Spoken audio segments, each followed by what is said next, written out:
The children yearn for the Titanfall 2 gauntlet because with Lifeline Reborn, we can actually achieve some pretty cool movement with the 2 new weapons, especially the Buster Sword. If you use the Buster Sword, this is going to be mad useful to you. This started a few days ago when I posted a video on Twitter of me experimenting with movement of Lifeline Reborn, the Buster Sword and the EPG.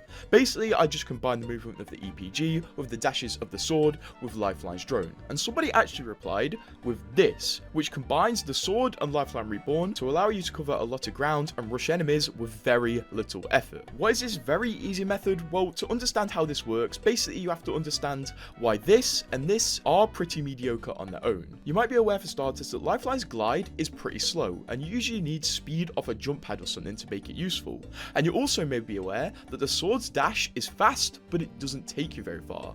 But it turns out, if you combine the sword's dash and then immediately go into a glide, you can actually cover a huge amount of ground with very little effort. This is a movement method that pretty much anyone can do, but it keeps getting better the more skilled you are. For example, if you put the Lifeline Extended Glide perk on, you can glide further. By the way, I am jumping off a high ledge here, but you can combine the sword dash and Lifeline drone glide to cover large amounts of distance from very low heights, so this is still useful even if you aren't near a ledge. If you dash off a really high ledge though and you want to cover a lot of ground, try to go into a glide near the end of your fall.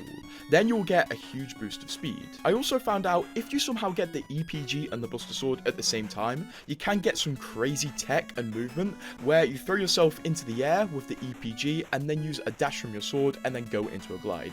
This allows you to cover a huge amount of space with literally no effort. You need no buildings, you just need to click a few buttons. I also found out if you're very good at EPG boosting, which is a hard skill to get used to, but you can get used to it if you play a lot in the firing range, immediately going into a glide after your second consecutive EPG jump will give you some insane speed.